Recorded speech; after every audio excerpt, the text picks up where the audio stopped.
ಅವನು ಮರ ಹತ್ತುವಾಗ ಕೊಂಬೆ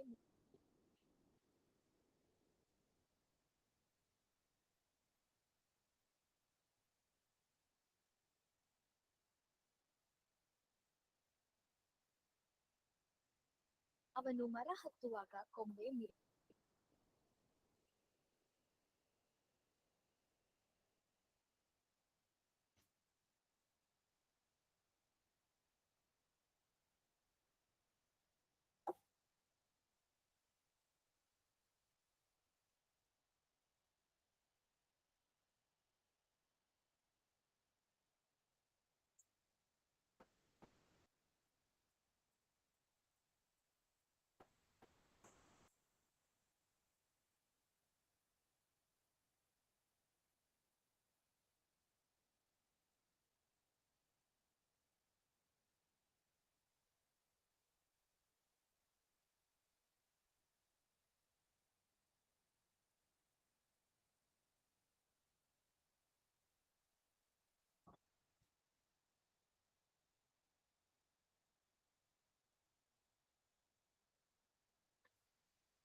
ಅವನು ಮರ ಹತ್ತುವಾಗ ಕೊಂಬೆ ಮುರಿಯಿತು.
A very good morning, everyone.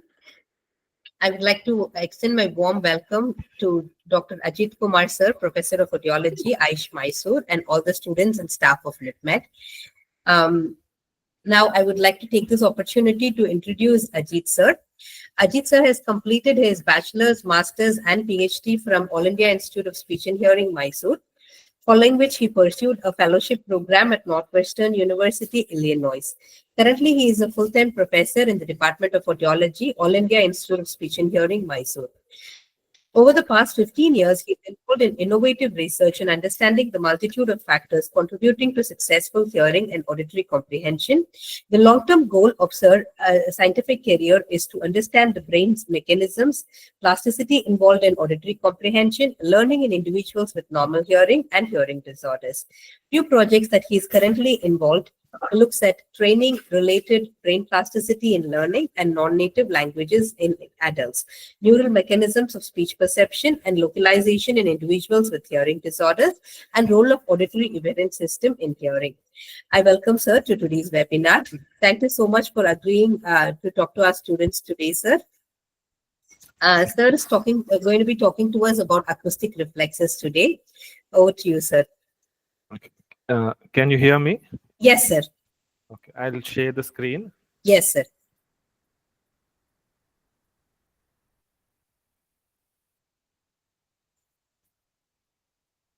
Can you see the screen? Yes, sir. It's Visible? not yet, sir.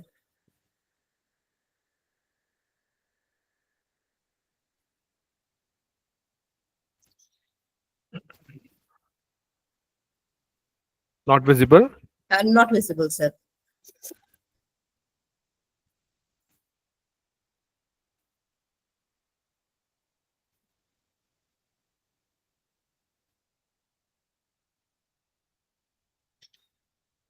Now?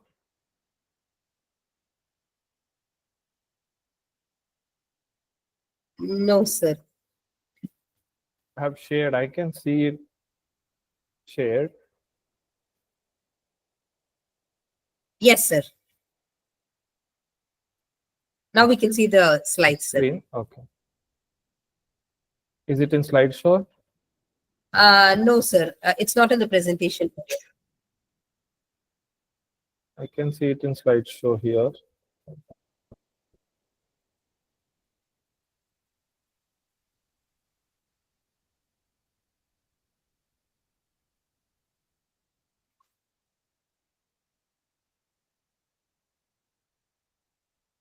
Can you see now?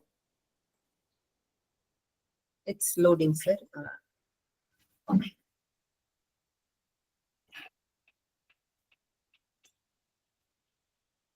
No, sir.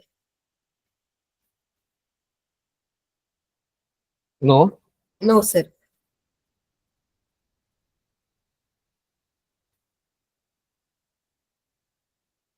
Okay, maybe then I'll present without presentation mode. It is loading here and I can see it in presentation mode. I don't know.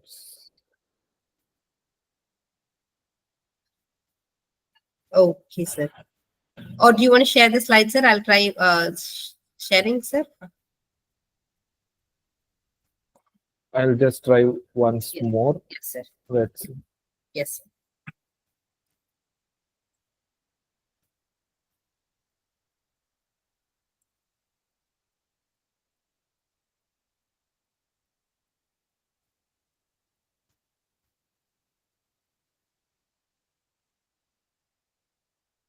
It's already visible now. Not visible, sir.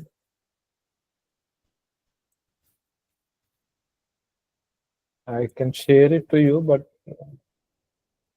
Is it? Are you all able to see the slides, ma? The students, are you all able to see the slides? No, ma'am. No, ma'am.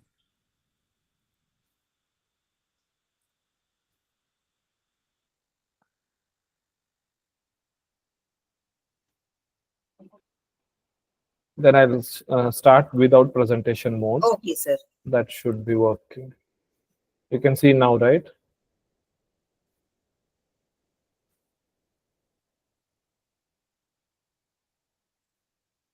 No, sir. Okay. I will then send it across to you. Okay, sir.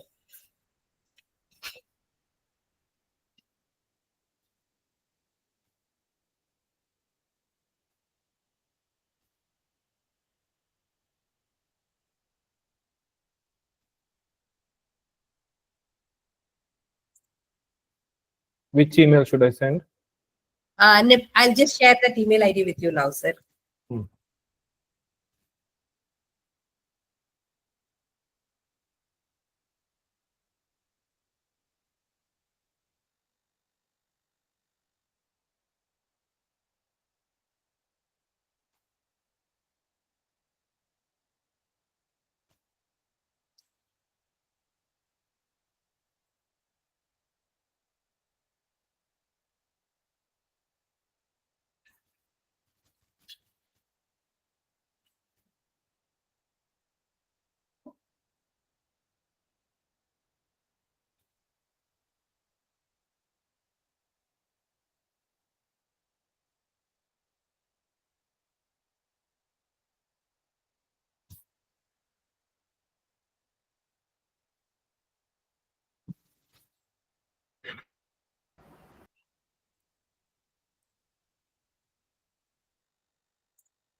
Sir, now the slides are visible, sir. It's not in the presentation mode, but the slides are visible, sir. Okay, I think then we'll go Yes, sir. ahead. Yes, sir. I think. Okay. It's big enough, right? All of them can read. Yes, sir. Okay. Can,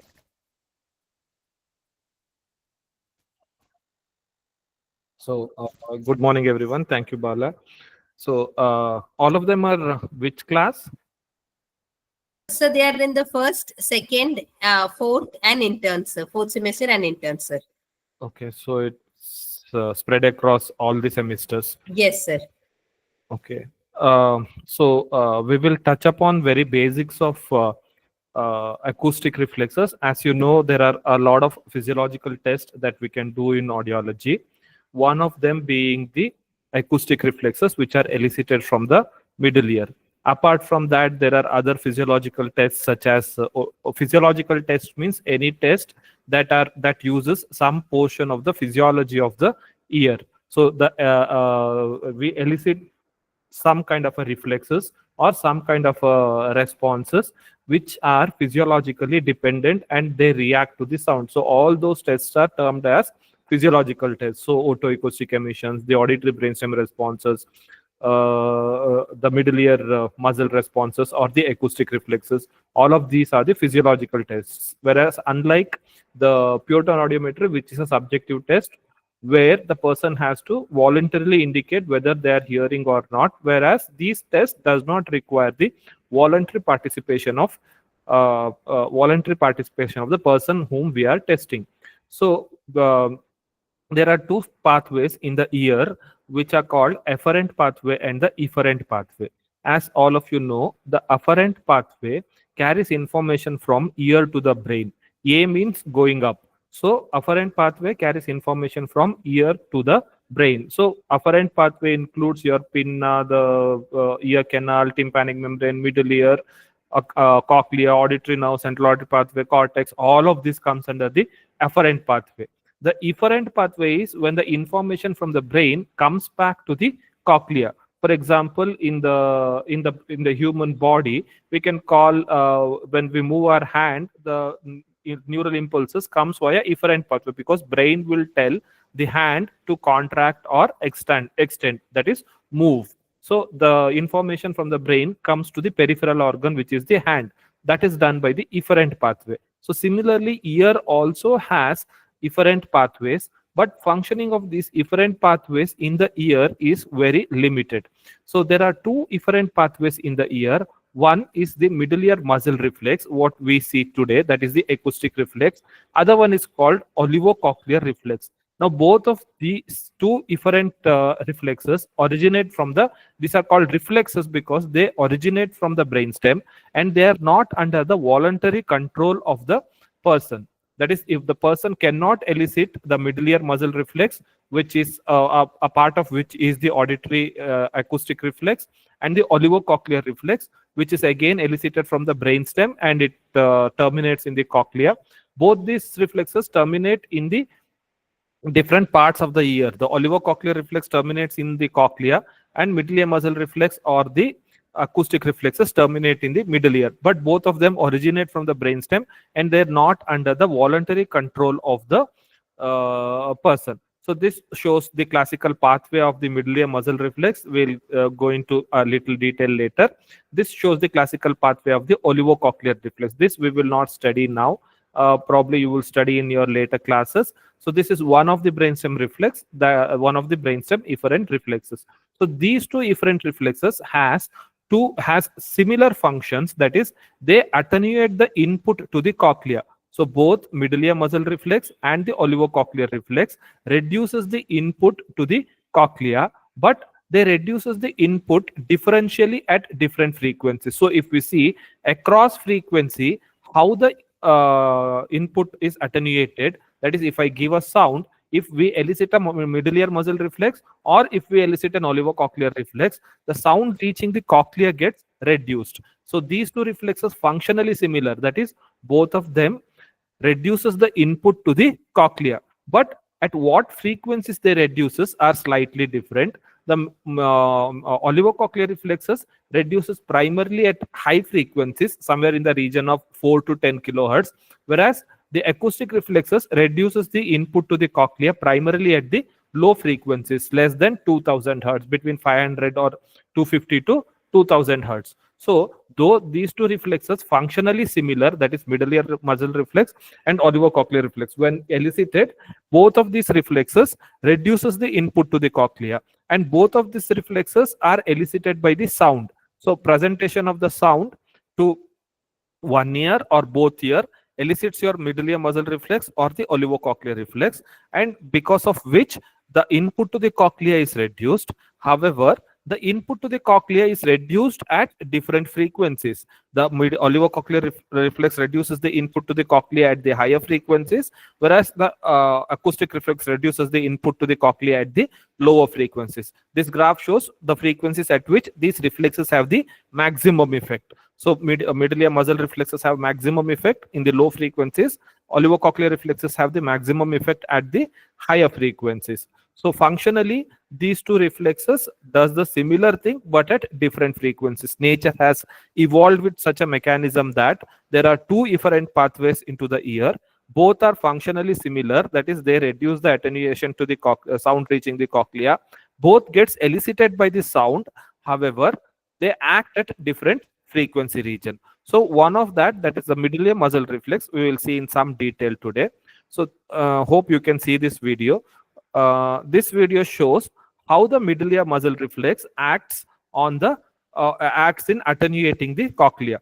So you can see this is the stapes. So whenever there is a sound, the stapes would vibrate. Can you see the video? Yes, sir. Yes, sir.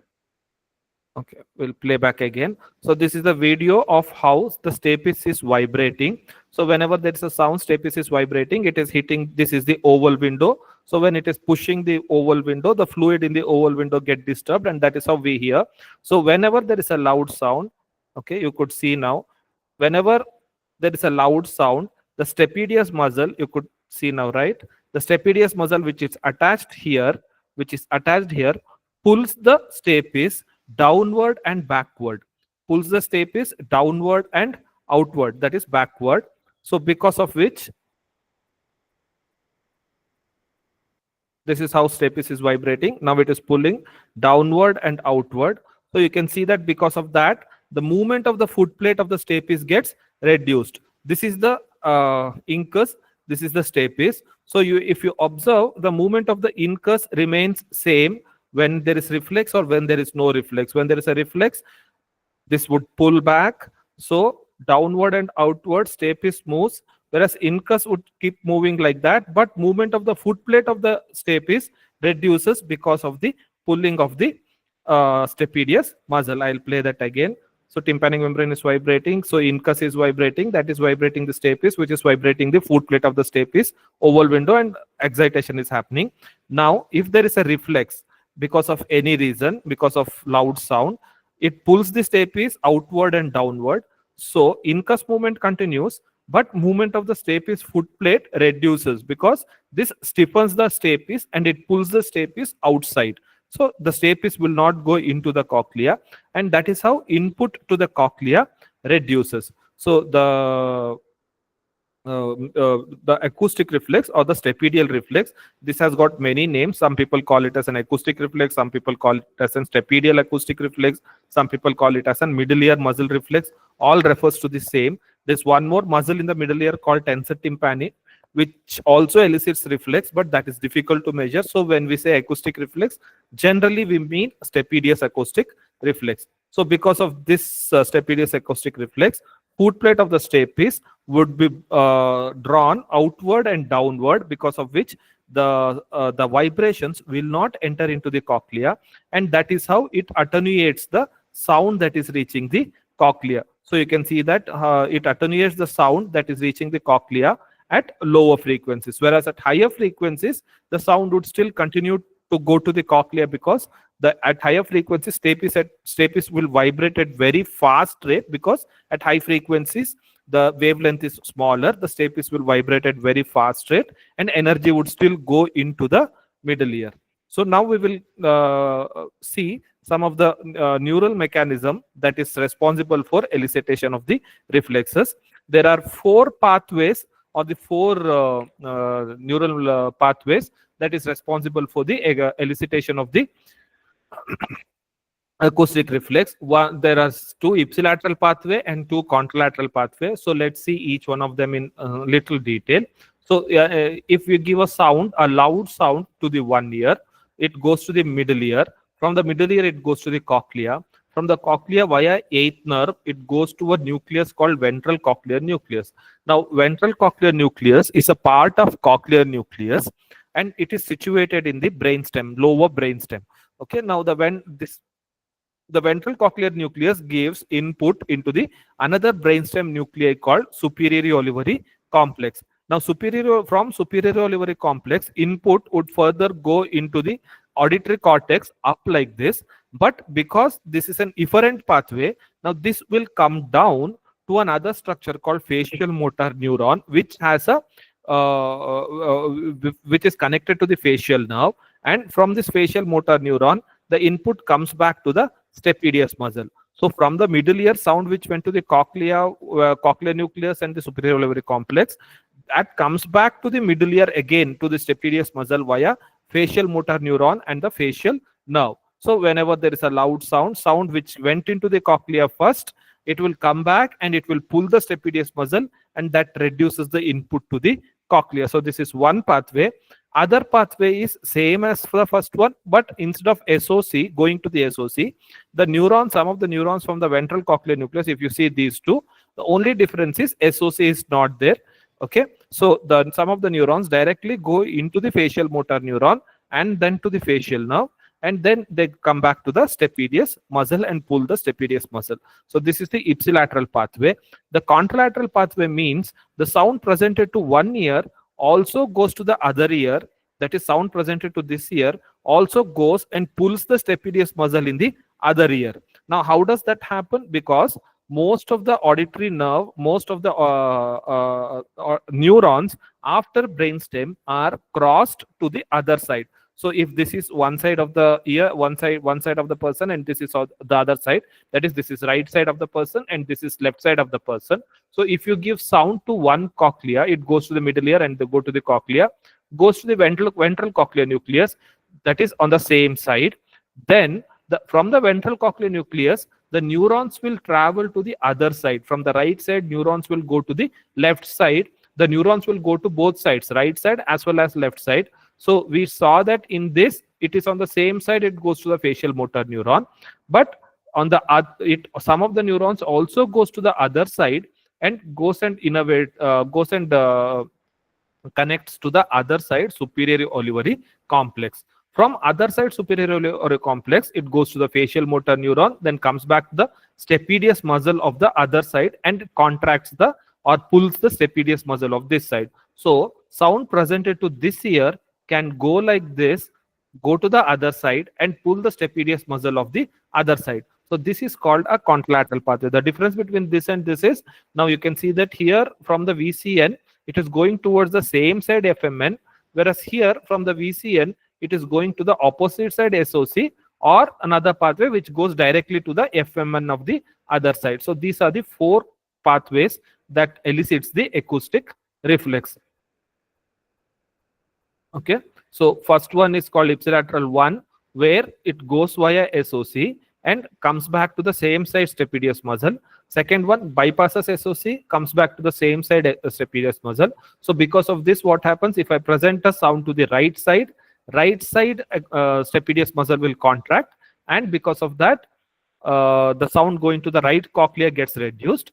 Another pathway is from the right side, it goes to the left side and pulls the stapedius muscle of the left side. So sound presented to the right side will pull the stapedius muscle of the right side also, and will also pull the stapedius muscle of the left side. Because of this pathway, it will pull the stapedius muscle of the right side, and because of this pathway, it will pull the stapedius muscle of the left side. So sound presented on one side will have an effect on the stapedius muscle of the both sides, and that is the reason why these reflexes are called binaural reflexes. Always these reflexes are binaural, that is sound presented to the one ear will pull the reflex or will pull the stapedius muscle on both sides. So these reflexes are always binaural. Hope this is understood. So there are some terminologies with respect to the acoustic reflexes that we have to understand. Ipsilateral or uncrossed. As I said, there are four pathways: ipsilateral, two ipsilateral, and two contralateral. So depending on these pathways, we have the reflexes also as ipsilateral and contralateral reflexes. Now, what is an ipsilateral reflex? At times, it is also referred to as the uncrossed reflexes. Ipsilateral reflexes are when you give sound to the one side and you measure the reflex also on the same side. For example, we will come how do we measure the reflexes a little later, but now what we are saying is whether the same side we are measuring or opposite side we are measuring. That is, we know that when we give a sound, this side stapedius muscle also will be pulled and this side stapedius muscle also will be pulled. Now we can measure the pulling of the stapedius muscle, whether that happened or not on this side, or we can measure it on this side. Okay, if we give sound on this side and also see whether the stapedius muscle is pulled or not, how can we see? There are a whole lot of procedures. One of the procedure what we are doing is emittance. You can do an MRI and see whether the muscles are pulled or not, or you can do a live recording, like if the whole mastoid is open, then you can give a sound and see visually whether the stapedius muscle is pulled or not. How I showed you in video, you can actually see whether the stapedius muscle is pulled or not, and that is what people usually do during cochlear implantation. You can visually see whether the stapedius muscle is pulled or not. So if you're seeing on this side, it is called ipsilateral or uncrossed reflex, and if you give sound to this side and if you see it on the other side, it is called contralateral. We'll come to that later. So now this is called right ipsilateral because we are giving sound to the right ear and also seeing the reflex on the right side only. So this is called right ipsilateral and this is called left ipsilateral. Now the term contralateral is slightly confusing because different people use contralateral as a different contralateral with reference to different context. Some people use with reference to the probe ear, some people use with reference to the reflex arc. That is the reason if you read different books or if you listen different people talking, the contralateral, they mean different things. For example, with reference to the probe ear, contralateral means when we give sound to one ear, that is, I am giving sound to the left ear. Now we know that that elicits some reflex in the left ear also, but we are not seeing that. Instead, we are seeing the reflex that has been elicited in the right ear. That is, from here, from the VCN, it goes to the SOC, facial motor neuron, comes back to the stapedius muscle, and we are seeing the muscle being activated at this ear, that is in the right ear. This is called as right contralateral. Some people refer to this as right contralateral. So this type of a reference is called a probe reference. That is, whichever ear probe is placed, that ear is used as a reference ear. So if you are presenting the sound to the opposite side, so this is called right contralateral, because probe is in the right ear and activator is in the left ear. However, most of the audiology books depict it in the other way. There are very few audiology books, they depict it in this way. However, lot of clinicians in India and most of the reports in India follow this nomenclature, where the probe ear is considered as a reference, and if the sound is presented to the opposite side, it is called contralateral, and sound is presented to the same side, it is called ipsilateral. So here the reference becomes probe. Whereas most of the books, the Western books, the contralateral is always referred based on the reflex arc. That is, if I'm giving sound to this ear, which is the reflex arc that I am testing? Because when I give sound to right ear, it will go to the right tympanic membrane, right middle ear, right cochlea, right auditory nerve. From there, it goes to the left side SOC and it goes to the left side stapedius muscle. So what is the pathway that I am assessing? We are assessing this pathway, that is contralateral pathway. Which side's contralateral pathway? We are assessing the right side's contralateral pathway. Right side's cochlea, right side ventral cochlear nucleus, right side SOC, left side FMN and left side stapedius. So we are assessing the right side's contralateral pathway. So these books term this one as right contralateral. That is, we are assessing the right contralateral pathway. Whereas if you're using a reference of probe, this would become left contralateral, because probe is in the left side, sound is presented to the right side. So we call this as a left contralateral if you use this reference, that is probe reference. However, if you read in books, this configuration is called now right contralateral, because books use the acoustic reflex arc as a reference, not the path, not the probe as a reference.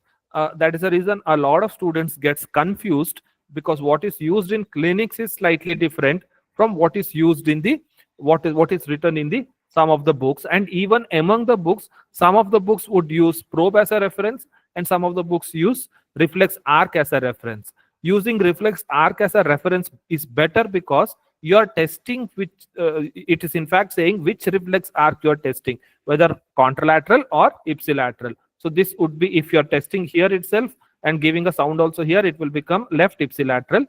You're testing here but giving sound here, then you're testing the right contralateral pathway. So this is called right contralateral. So hope that's clear. So you can refer contralateral in two ways, with reference to probe or with reference to reflex arc. There is nothing right, nothing wrong. Some of the clinics and most in India and some of the textbooks use probe as a reference to say which is right contralateral or left contralateral. Some of the books, most of the popular books use reflex arc, like for example CATS or Gelfand. All of them use reflex arc as a reference, and they call it as, based on the reflex arc that has been tested, they call that as a contralateral or a ipsilateral. So when you're reading a book, you should know whether what reference they are using. So depending on that, you will understand whether they are using the probe as a reference or reflex arc as a reference. Any questions till now? Understood this? Yes, sir. You can type in also if there are any doubts. So what is the reference that you use in your clinics?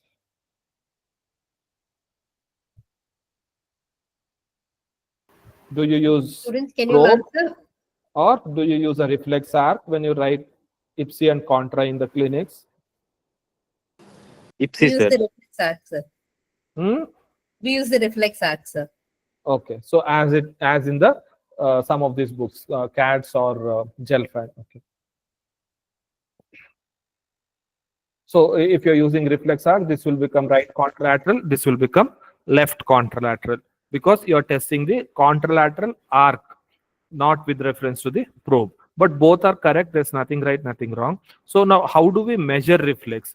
Okay. So what do we do while doing measuring the reflex is we need to measure what is the reflex. We saw here the reflex is the contraction of the stapedius muscle. So stapedius muscle, when it contracts, it pulls the stapes and attenuates the sound going to the cochlea. So when it pulls the stapes, you can see that it increases. Now when it pulls the stapes, at this point the stiffness of the stapes is increased. That is, stapes is not moving, it has become more stiff.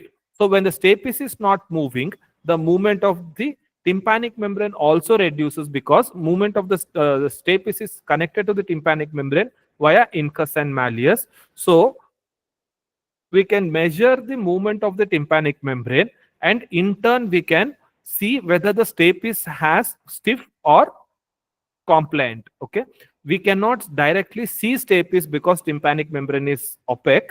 We cannot see through this, and there is no other mechanism that we can see through the mastoid bone.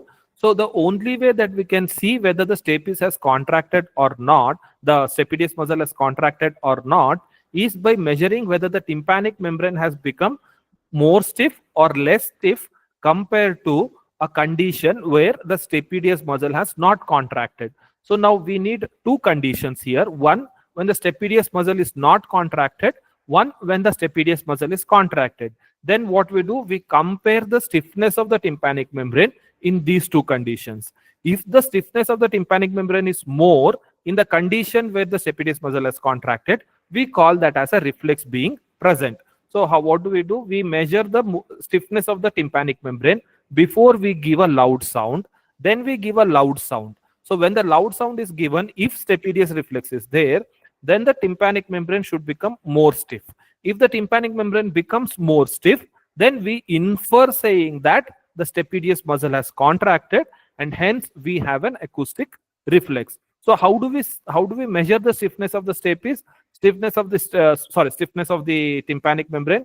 Stiffness of the tympanic membrane is measured via tympanogram. Tympanogram basically measures the stiffness, the compliance. Compliance is opposite of stiffness. So measures compliance or the stiffness of the tympanic membrane. So here what we do, we measure the compliance or the stiffness of the tympanic membrane at its peak pressure for a certain duration like this, then suddenly present a loud sound.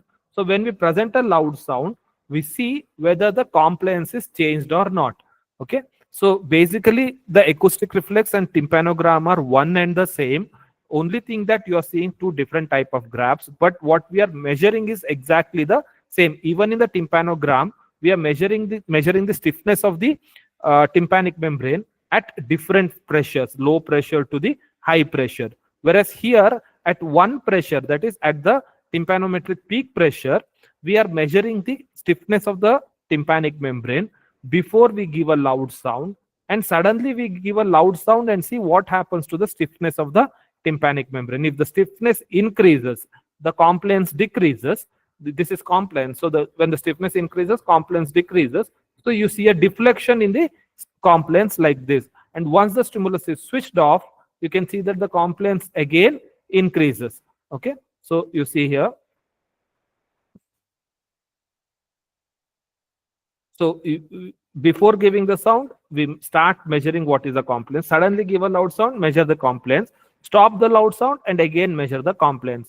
Now, if there is a change in the compliance of the tympanic membrane when there is a loud sound given, then we infer that stapedius muscle contracted, it pulled the stapes downward and backward, and because of that the tympanic membrane became more stiff, and because tympanic membrane became more stiff, the compliance of the tympanic membrane changed, and hence the acoustic reflexes are present. So this is not a direct measure of the acoustic reflexes.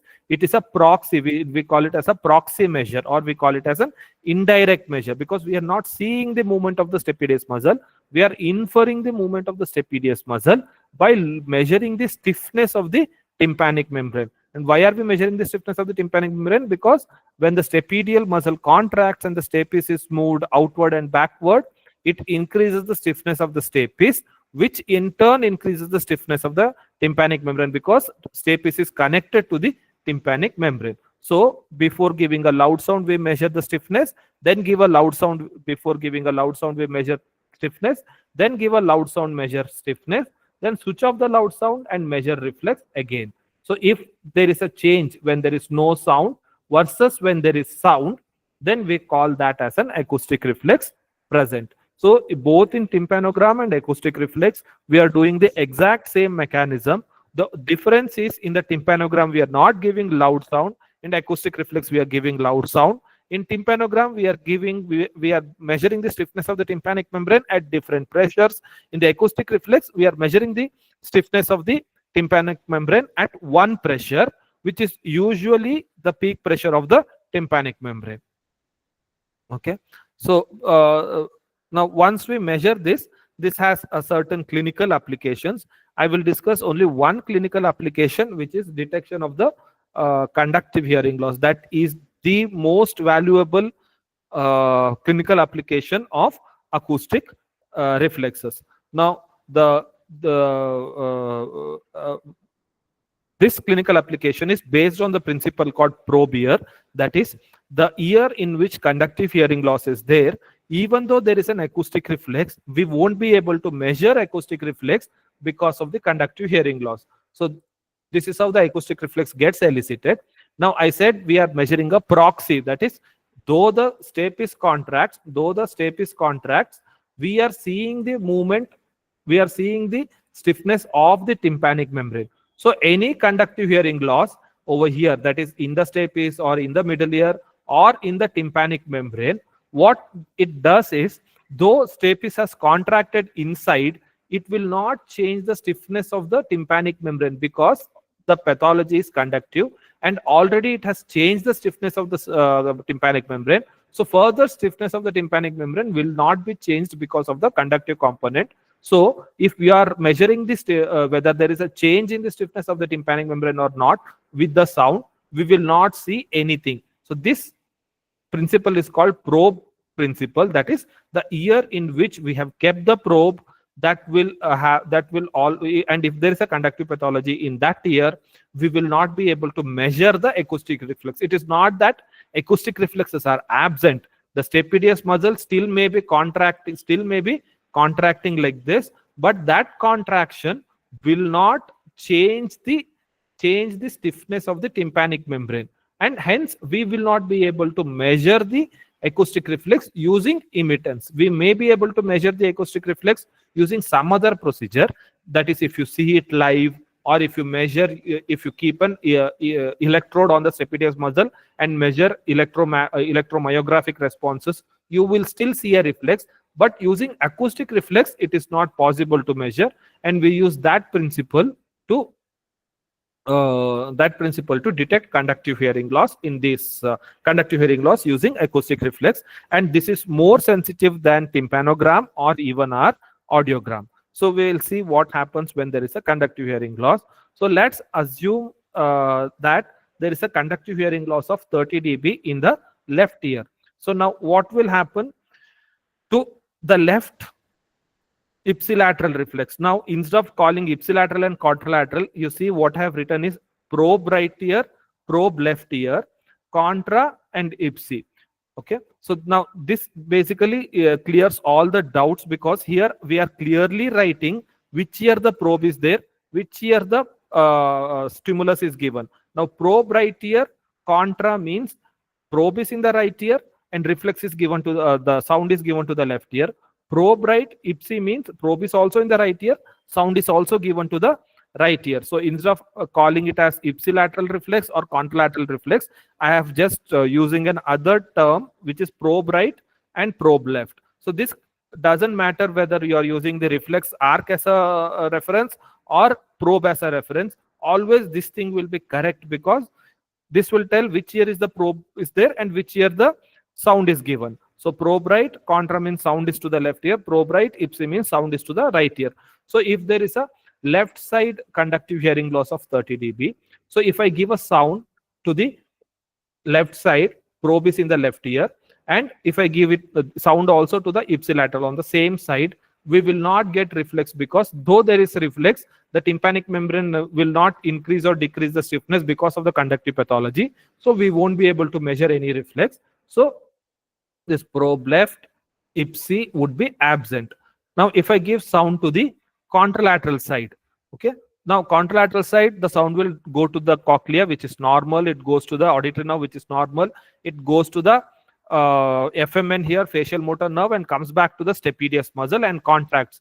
But when the stapedius muscle contracts again, because the probe is in the left ear, even though it contracts, we are unable to measure the effect because the tympanic membrane will not change its stiffness. So we will get again reflex absent. In fact, here the reflex is present, but we are unable to see the reflex because probe is in the left ear and the tympanic membrane is not changing the compliance or the stiffness. And we are dependent on the tympanic membrane to measure change in the compliance. We are not measuring the stiffness of the stapes because it is not visible. What is seen is only tympanic membrane. So we are measuring the stiffness change in the tympanic membrane. That too, how are we measuring? By a same technique that we use in the tympanogram, by giving a probe tone, seeing whether the probe tone levels are changing or not. So that is not happening. So the reflexes are actually absent when you give sound to the right side. So when you keep the probe on the left side,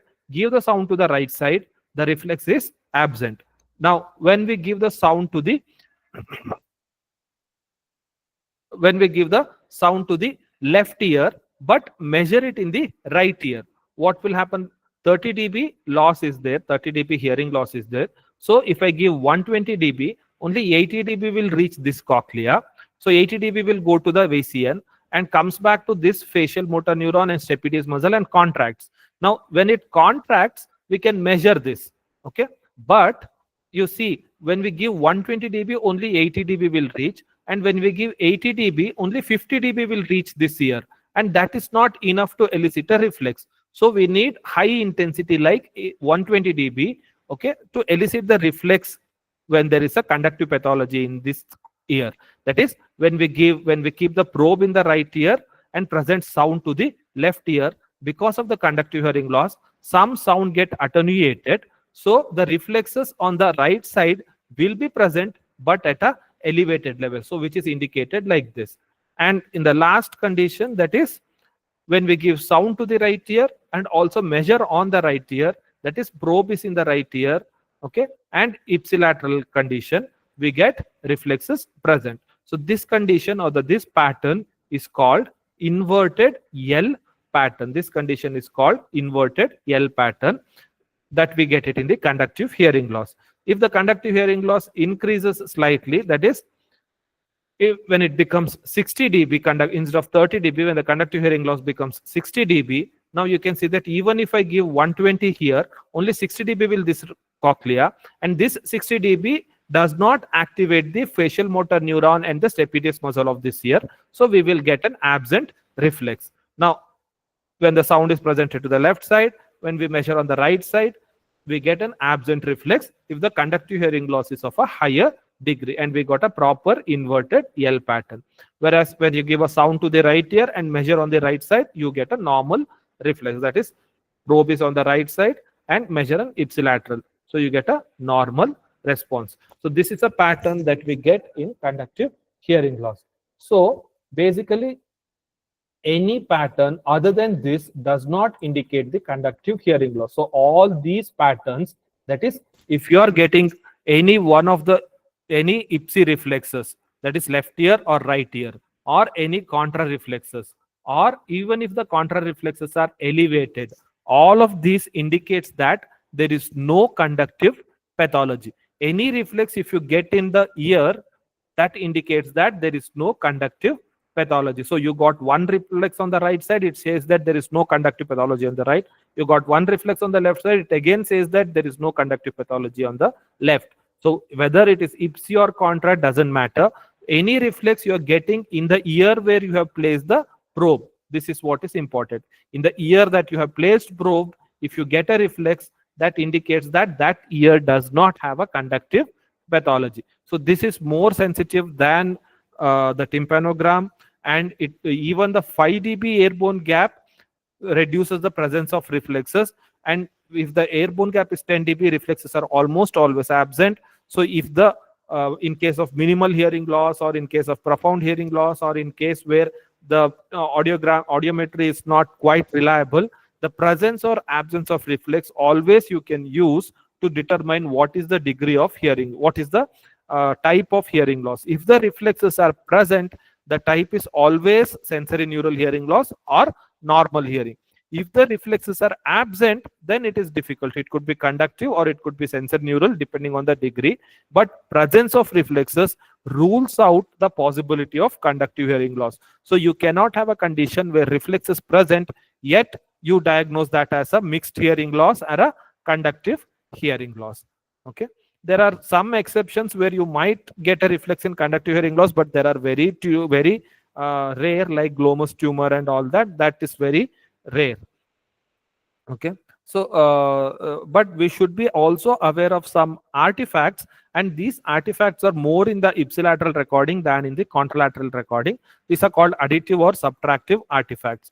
These artifacts have become very less with the modern instruments. Earlier the artifacts used to be more, whereas with the newer ones the artifacts have become very less.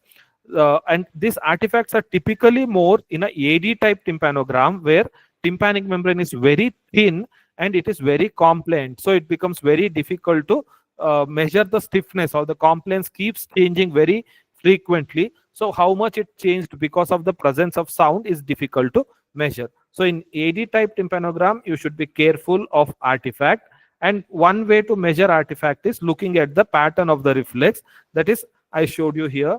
That is, whenever there is a reflex, whenever you giving a sound, the reflex will start after a while the sound is presented. So it won't start as soon as the sound is presented, and it will not disappear as soon as the sound is stopped. So this is called reflex latency. This is called reflex latency. So any reflex should have some latency. If there is no latency, then it generally indicates an artifact. So you can use this reflex latency to see whether it is an artifact or an actual reflex.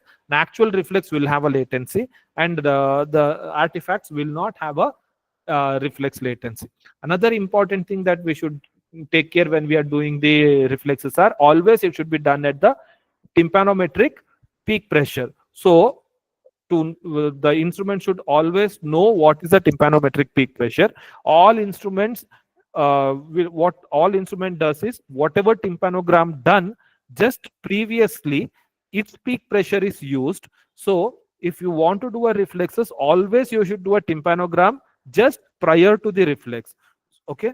Otherwise what happens, if you just go and do the reflex, then the tympanogram if you have done of another patient earlier, whatever is stored in the instrument, that peak pressure will be used for the reflexes in this person. So always you perform, whether you just want to check reflexes, don't want to check the tympanogram, but still you need to perform tympanogram, because instrument should know what is the peak pressure of that person. If you just directly do reflexes, then it will do a reflexes at a peak pressure of somebody else's tympanogram, and you will not get a good result.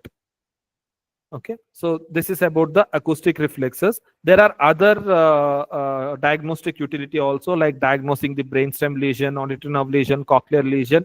But with the advent of auditory brainstem responses and the otoacoustic emission, those applications are limited. The most clinically applicable is the diagnosing the middle ear condition as of now for the middle ear disorder.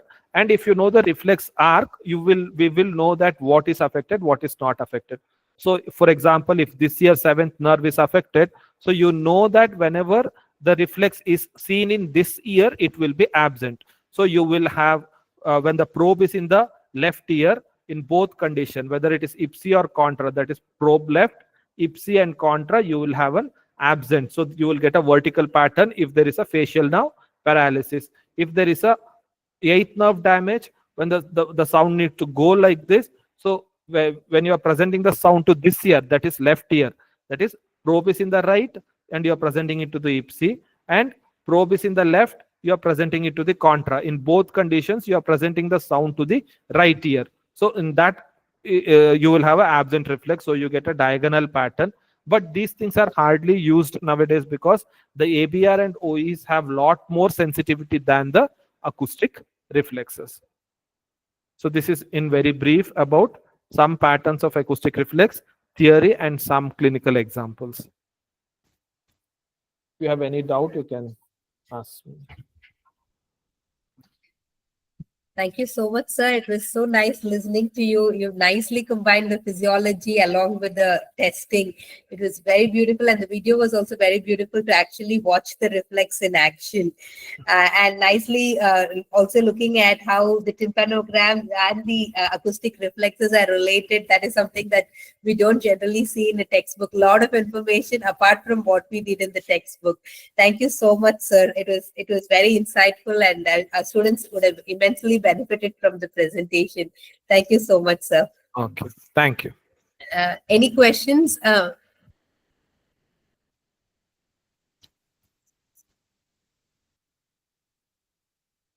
Students, any questions?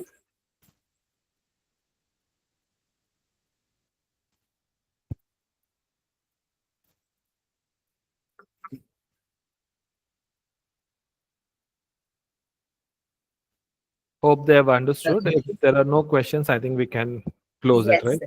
Yes, Okay. sir. Thank you, sir. Thank you so much, sir. Yeah, thank you, sir, for agreeing and for taking your time to lecture our students. Thank you so much, sir. Thank you. Thank you, sir.